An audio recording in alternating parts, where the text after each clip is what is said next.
మానవుడు దేవుణ్ణి మానవ స్థాయి, మానవ అవసరతలను బట్టి దేవుణ్ణి చూస్తున్నాడే తప్ప దేవుణ్ణి దైవత్వము కొరకైనా, దేవుణ్ణి చేరుకోవాలి, దేవుని ఆశను నెరవేర్చాలి అనే ఆశ ఆకాంక్షతో దేవుణ్ణి కొరకైన వెతుకులాట మానవునిలో కనపడదు. ఇంకా ముందుకు వెళ్ళి మనం ఆలోచించగలిగితే 9 మందిని శుద్ధులైరి కారా, ఆ 9 ఎక్కడా అంటే ఒక్కడే వచ్చినాడు. 10 మంది కుష్ఠరోగులే కదా, 10 మంది కుష్ఠరోగులే కదా.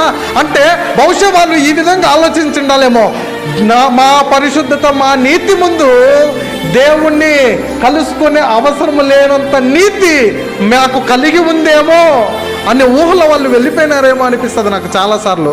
అర్థము చేసుకోవలసిన విషయం ఏంటంటే, ఊరు వెలుట, ఊరి నుండి నువ్వు దాటవలసి వస్తే నీ నోటి, నీ పెదమును కప్పుకొని అపవిత్రుడు అని నువ్వు వేయవలసిన కేక ఇప్పుడు మాయమైందే.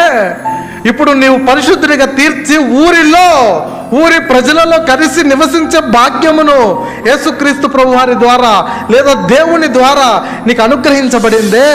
ఏం మర్చిపోయినావు? నువ్వు ఎవరి ద్వారా శుద్ధుడవైనావో అది మర్చిపోయినావు. దాని కారణాన ఒక్కడే కృతజ్ఞత కలిగిన వాడు తిరిగి వచ్చి ఏం చేసినాడు? దేవునికి కనపడినాడు. దేవుడు అడిగిన ప్రశ్న ఏంటో తెలుసా? ఆ 9 ఎక్కడ? వారికి దొరికినది వారు తీసుకొని వెళ్ళిపోయినారు.